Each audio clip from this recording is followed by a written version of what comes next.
Some call this the land God made in anger. Others, the gates of hell.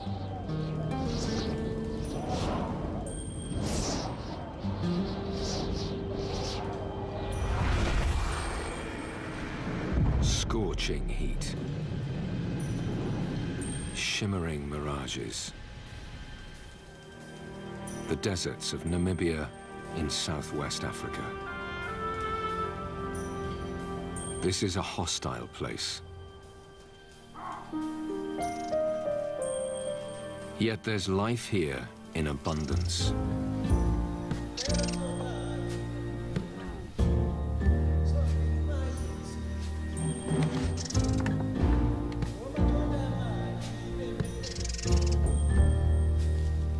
How do these creatures survive?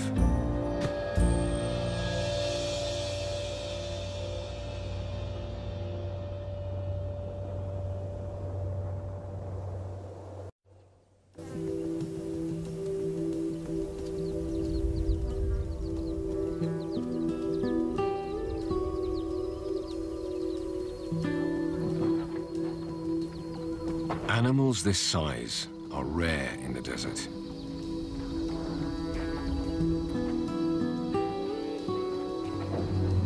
Large bodies need huge quantities of food and water. In the deserts of Namibia, both are in short supply. Some of the largest animals on the planet, flourishing in one of the driest landscapes on Earth. Namibia's desert kingdom is framed by two enduring rivers, to the north and the south. You can travel for days here and see nothing but dust and sand. The secret to survival in this barren landscape lies in these vast, dry valleys cut through the land. Riverbeds with no sign of water. Yet here, even without rain, life clings on.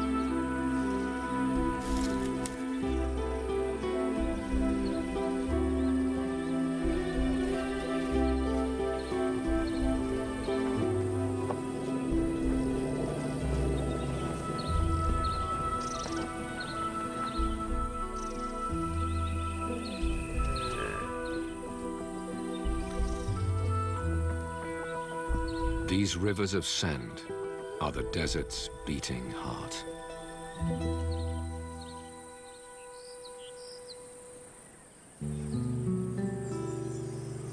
Strangely, the Namib Desert is created by water. Far inland, rivers flow through the mountains.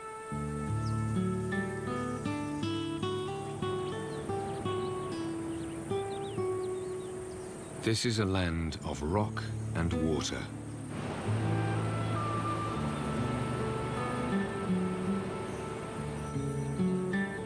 And with so much water, there's no shortage of life.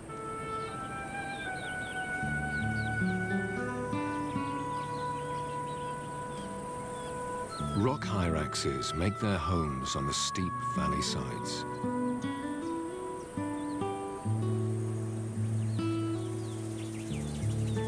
Swifts nest here by the thousand, and they're constantly on the wing in search of insects.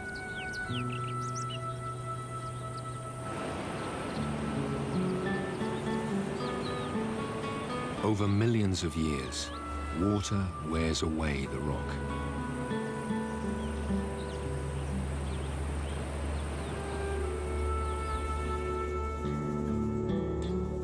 It carves deep gorges, grinds mountains into sand, and washes it down towards the sea.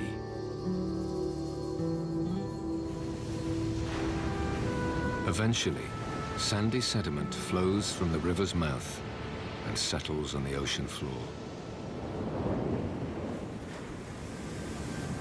Here, a new force takes hold.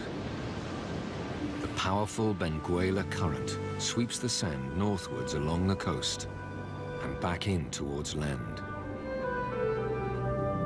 Tides and storms deposit it along the desert coast.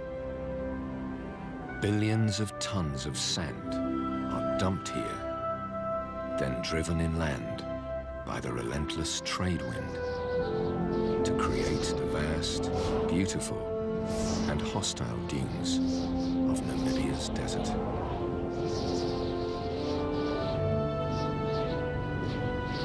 No rain. No water. Just sand.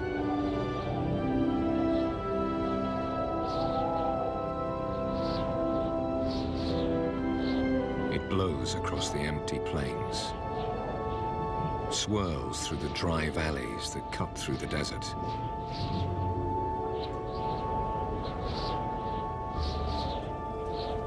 The valley floor is home to creatures that could survive nowhere else here.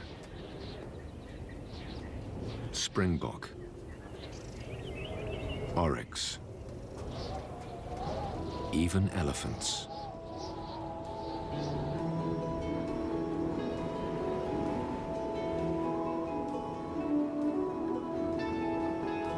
The trees are a clue to these animals' survival.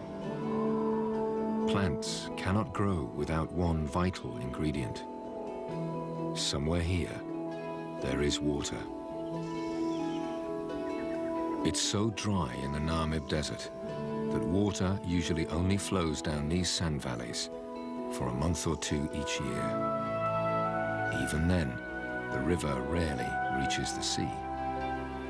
The sand is deep and dry. The water sinks away. Only the deepest roots can find it. It's what makes life here possible.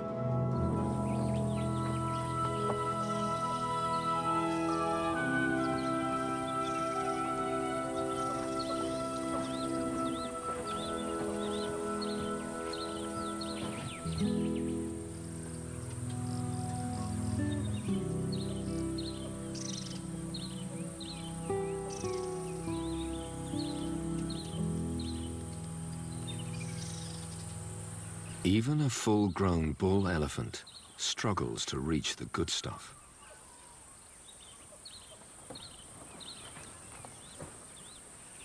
It's time to get creative.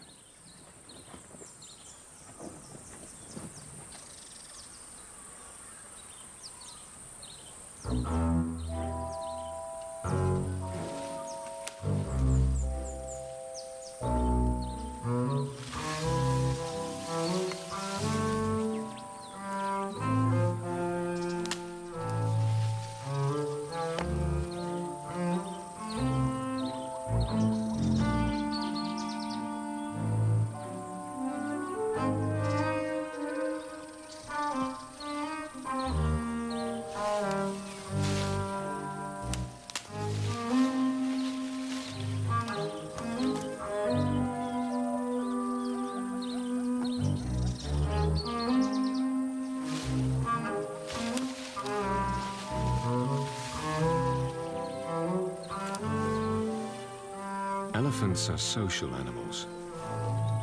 They're not all tall enough to reach. So once the branch is down, it's not long before others want to share.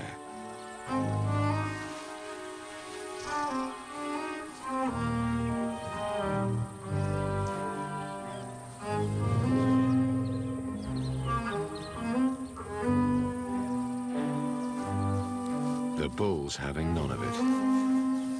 Well, maybe he could let the youngster have just a bit.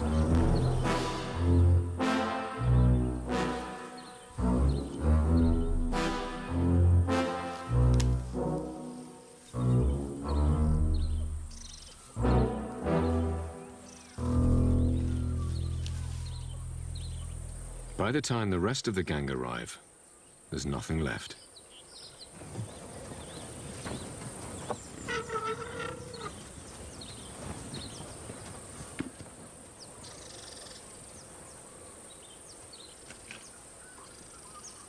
The fact that so many elephants can live here is testament to their extraordinary survival skills. The babies of these desert elephants suckle from their mothers for up to 7 years, much longer than their cousins on the savannah. Without that, it's unlikely they'd survive.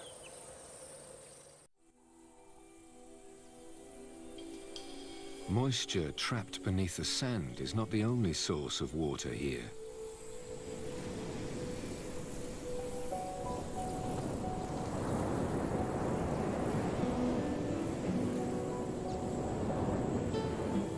The same trade winds that create the dunes also nourish the plants.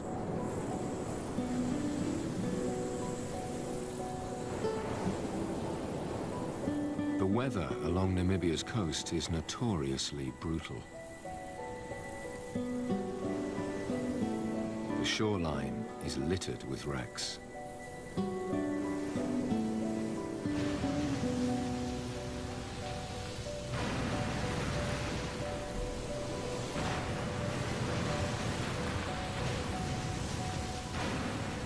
Those who survived the sea mostly died of thirst or exposure.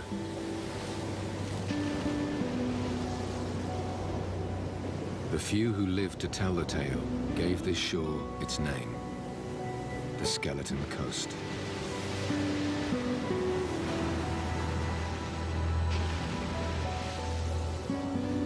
But these same currents that threaten ships also water the desert.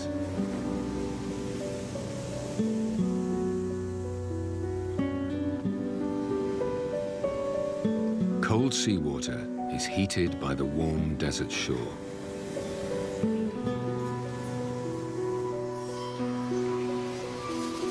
Moisture rises into the air.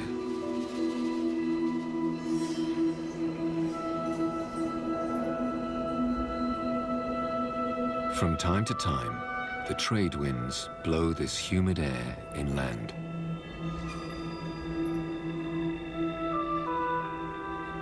Banks of mist drift across the desert.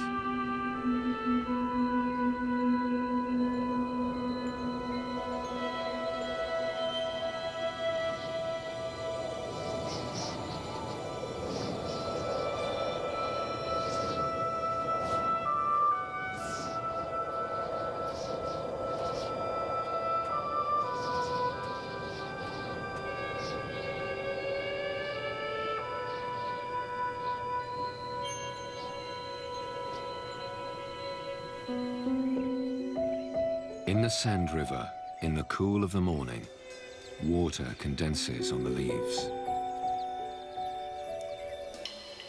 For one ephemeral hour, it's almost as though it had rained.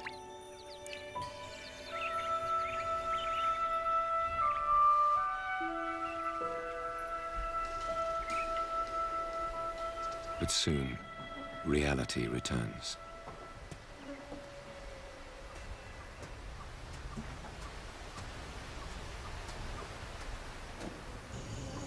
For desert giraffes, finding food is only half the battle. The hard part is winning a mate.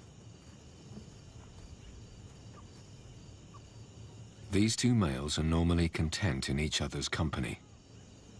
But when a female comes by, that changes.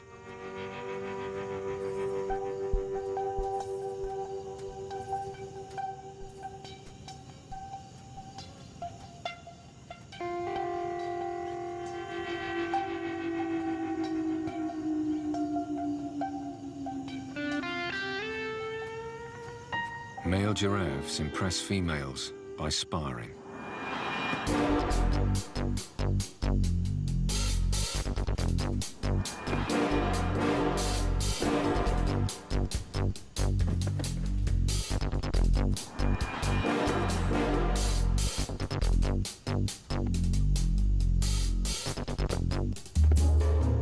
This fight is comparatively gentle.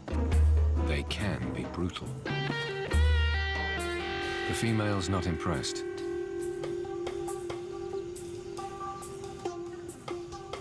She may not be ready. Or perhaps she's aware that they're not alone.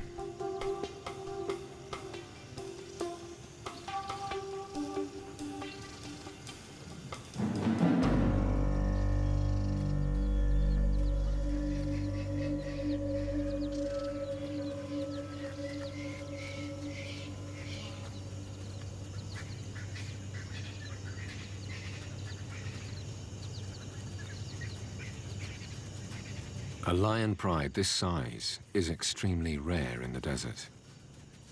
3 females and 5 cubs.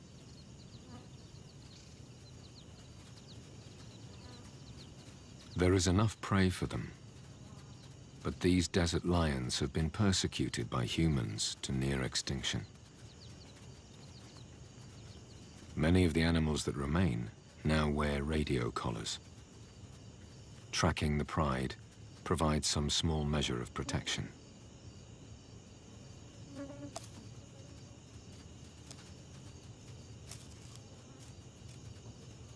Here, for now, they are comparatively safe.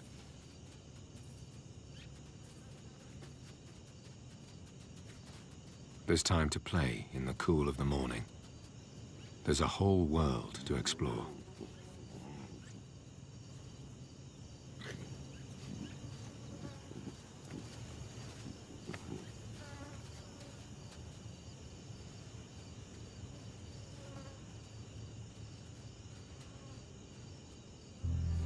But there are hard times ahead.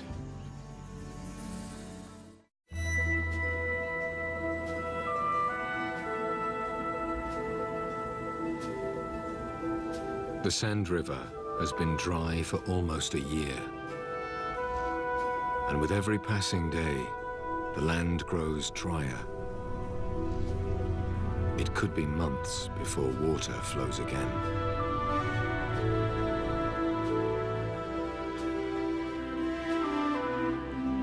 Yet life goes on.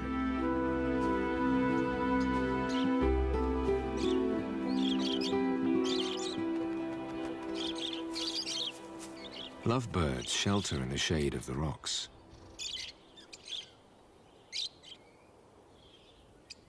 There are still seeds for them to feed on, and a new generation of lovebirds to create.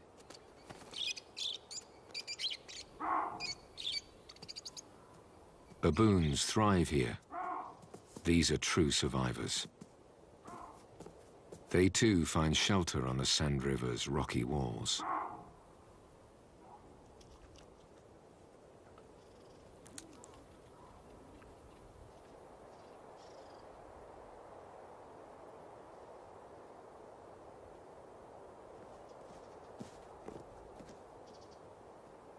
Fruits and leaves provide welcome moisture.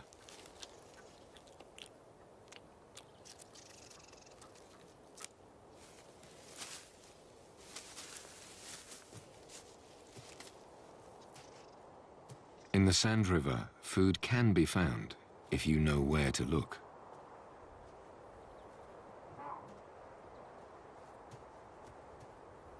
The older, more experienced baboons rarely go hungry.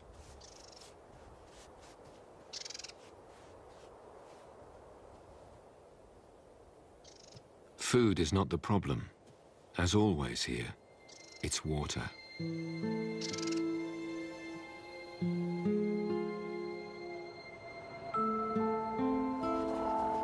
A meerkat family finds just enough to eat on the slopes above the valley.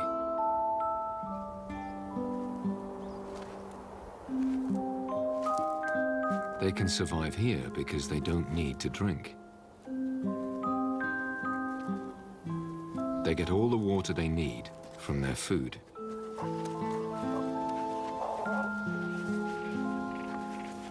It's a small family, just 5 adults and 3 babies. It's all the land can support. Life is far from easy.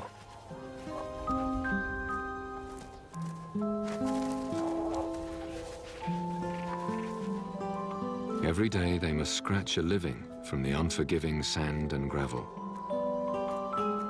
Breakfast may be grubs or beetles. If they are lucky, a juicy scorpion.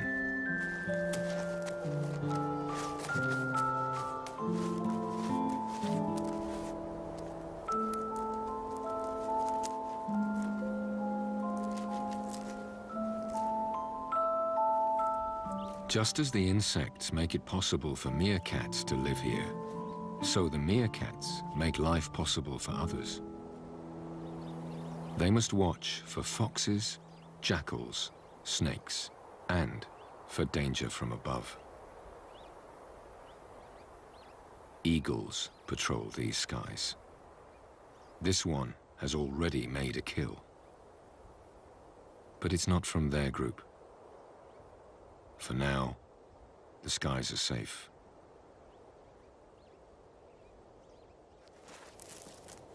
While the family forages, at least one always stands guard. An alarm bark.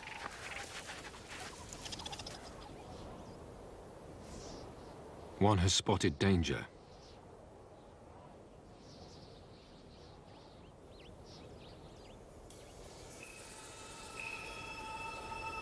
This Cape fox is uncomfortably close. He may just be resting, or he could be contemplating breakfast.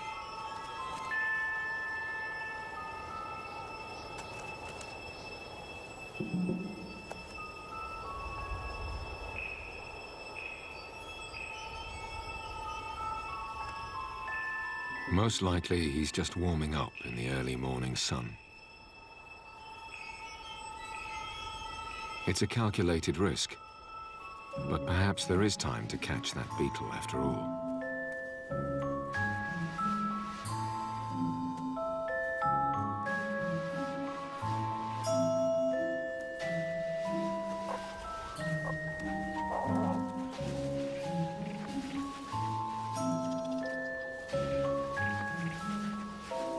In the end, the family decide that the fox is just too close for comfort.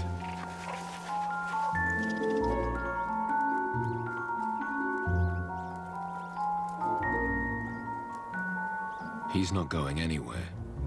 In fact, he may have moved in for good.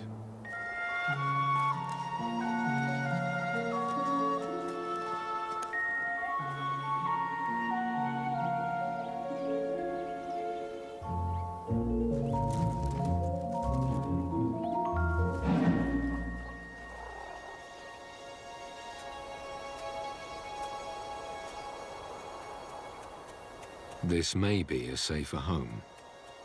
The rocky outcrop will help shelter them from the sun and from predators, for now. But inevitably, predators will find them again.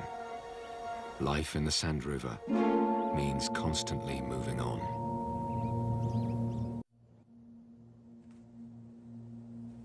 On the vast, barren plains between the Sand River valleys, life is even tougher.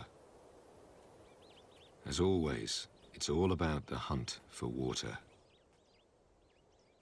Ostriches can walk huge distances. They're built for the desert.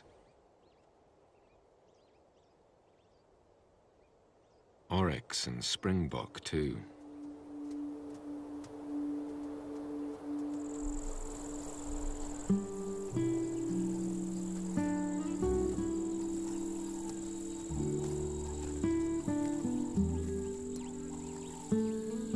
They're in search of a rare desert jewel. A small freshwater spring, far from the Sand River.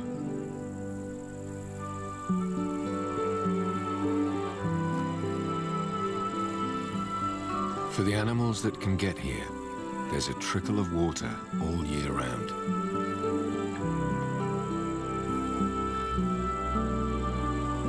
Martins take a drink on the wing.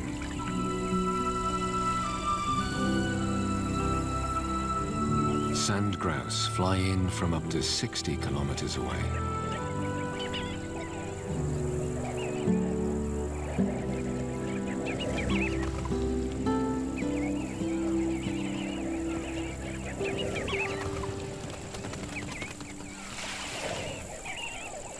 Huge flocks gather every morning.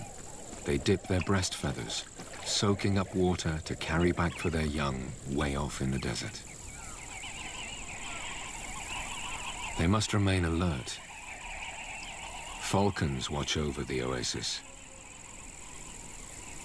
For them too, this is a place of plenty.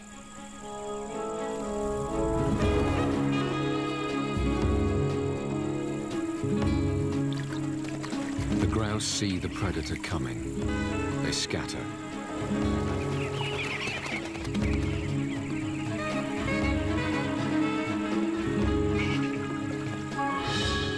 This time, the falcon misses, but soon she'll try again.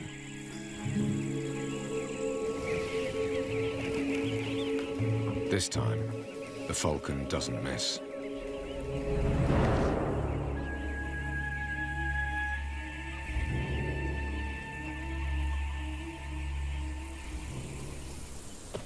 In the Sand River Valley, the elephants have developed their own unique way to get water.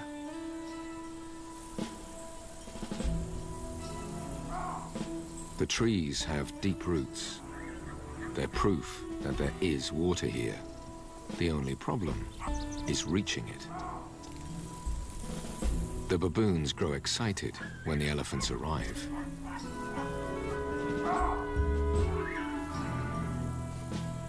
They know what's coming next. The elephants are their ticket to a free drink.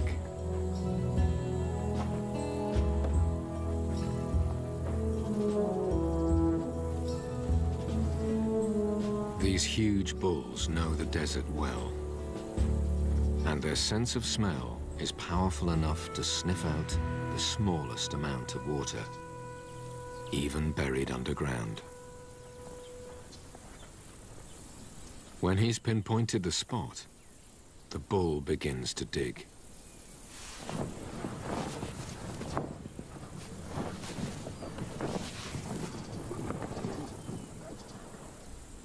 All the baboons need to do is wait.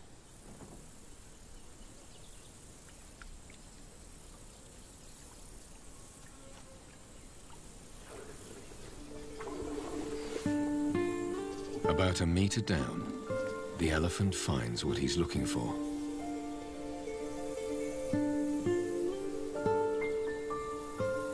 He siphons off the sandy water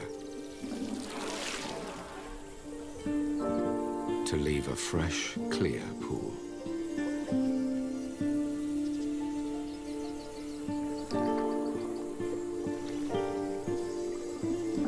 The elephants of the Sand River know all the places to dig. Most likely, they learned from their families. Elephants pass knowledge from generation to generation. It's the key to their success.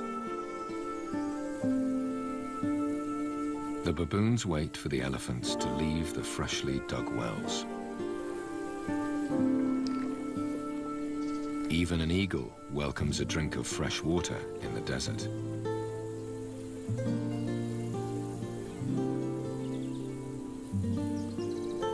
For all these animals, this is a fleeting opportunity.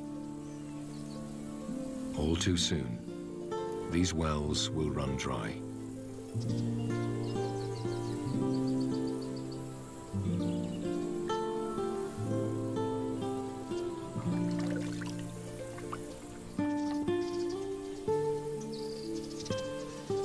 The elephants go on their way, but they leave behind a new opportunity for hungry animals: their dung. The elephant's digestive system is very inefficient. Their dung contains plenty of nutrients they couldn't digest. For the elephants, that means a constant search for food, while other animals feast on undigested seeds and insects that gather on the dung.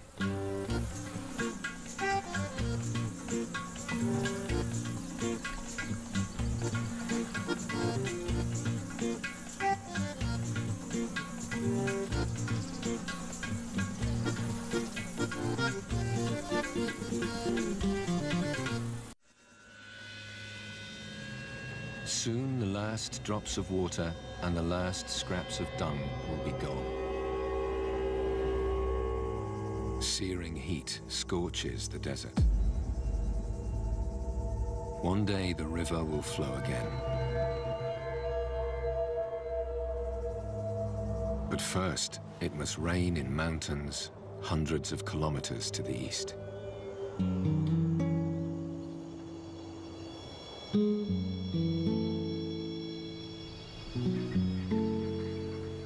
Until then, the next drink and the next meal are never certain.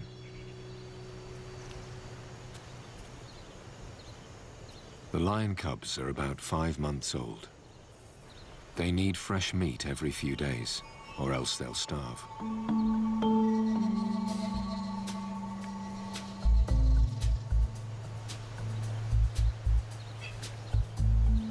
Franklins pick over the remains of the elephant dung. Ideal stalking practice for ambitious young predators.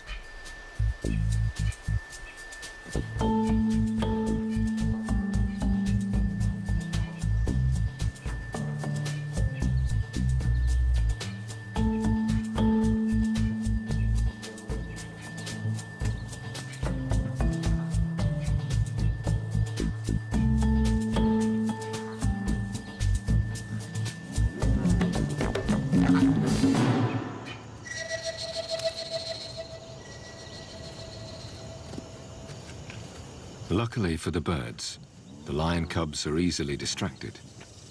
These youngsters still have a lot to learn before they can kill for themselves.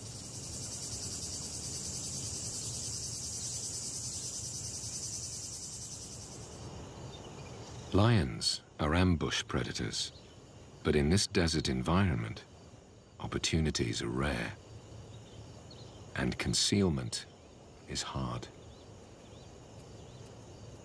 One cub can't resist and follows the adults. It's a mistake that could spoil the hunt and cost the small youngster its life.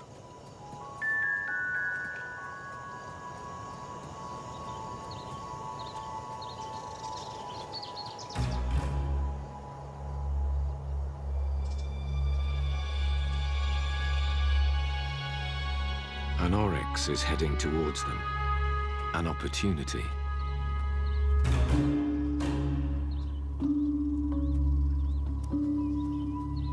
The lionesses split. 2 females hide behind a rocky outcrop. The other takes the direct approach, and the ambush is set.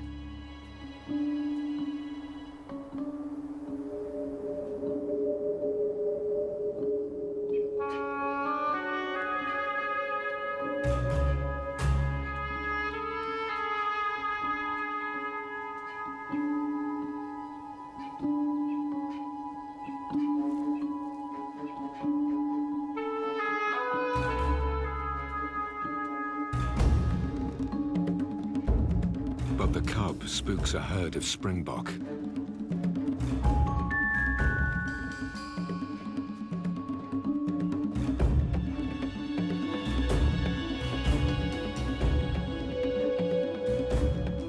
For the lone female, the moment is lost. Or is it? The other 2 are hidden just around the corner. For the Sand River lions, 9 out of 10 hunts ends in failure.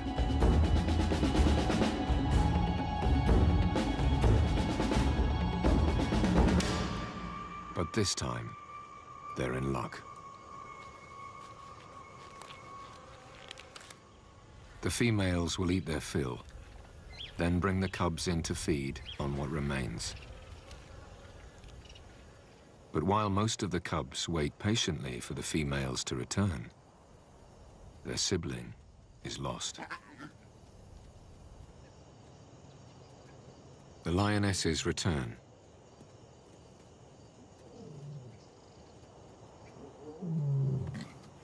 The cubs are delighted to see them, but the adults soon realize that one is missing.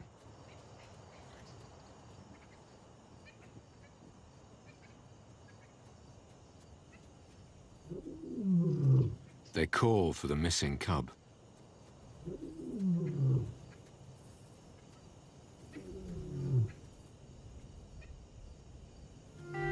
The calls have attracted the attention of two large males. If they fathered the cubs here, all will be well. If not, they'll kill them in order to sire cubs of their own.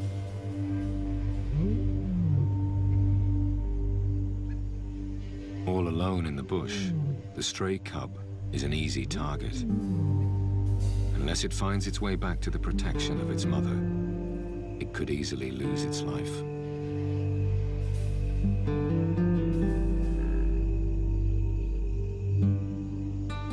The sun sets after another dry day in the Sand River.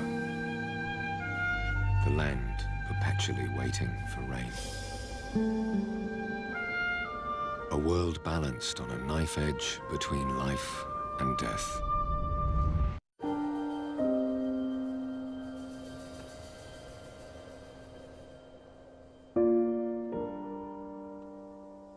Then a new day begins, and the temperature starts to climb once more.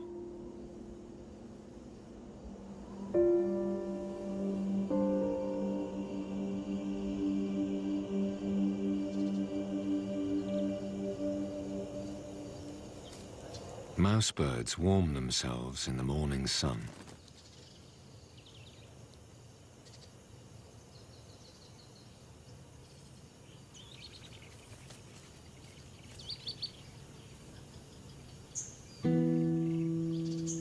A caracal scans the desert in search of breakfast.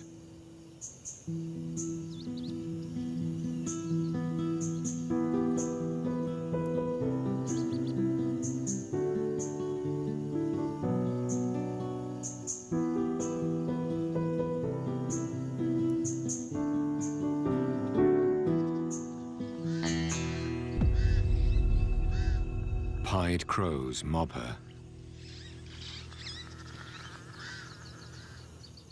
She'll take their chicks if she can find them.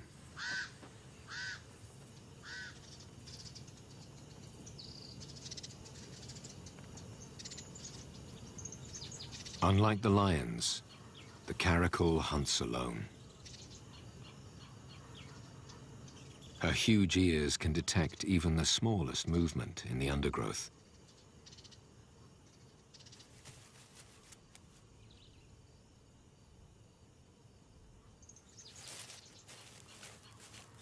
A mouse.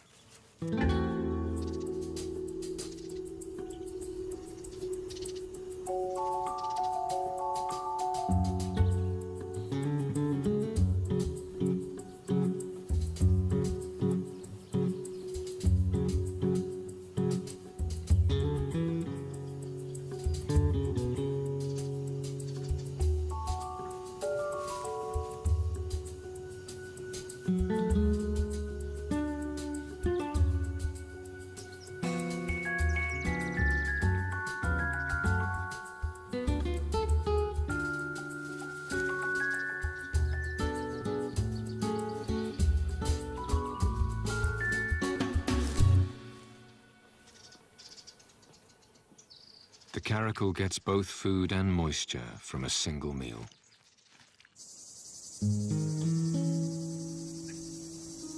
Morning has brought good fortune for the lions too. The males have stayed away. It's a sure sign that they are the cubs' fathers. If they weren't, by now the cubs would most likely be dead.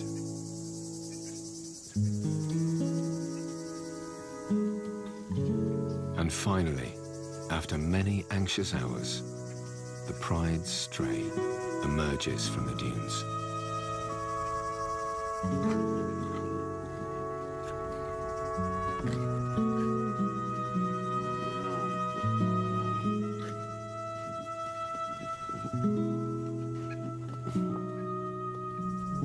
A joyful reunion amongst the parched and tangled roots.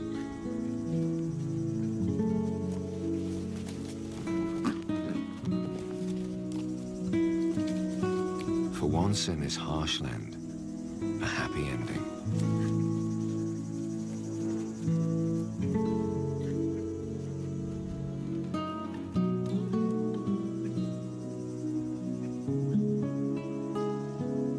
The males continue their long march around their territory, checking for intruders.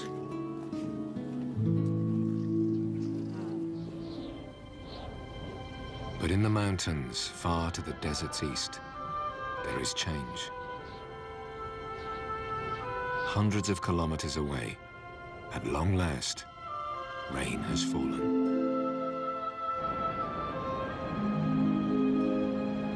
It pours through rocks and canyons and spills out onto the desert floor.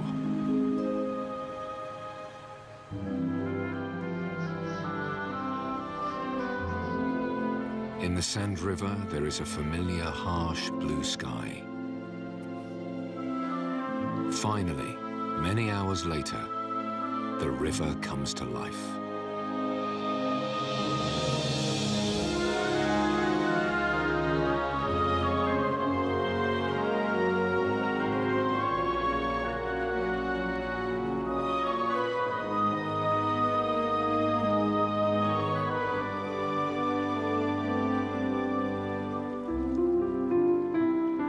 It's a meager trickle, but it's more water than this valley has seen for a year.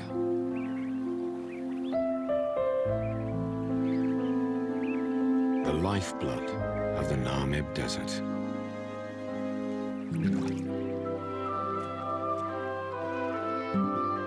The reason why anything can live here at all.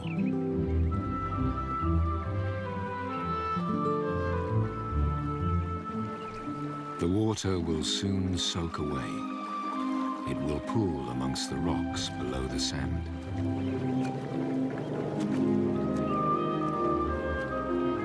The roots of the trees will reach down towards it.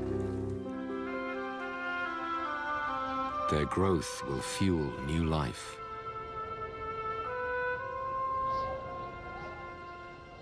The Sand River is renewed.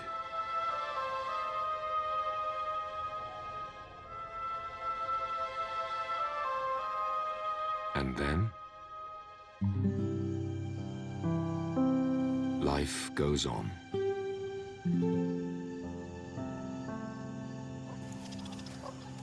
The future here is always uncertain.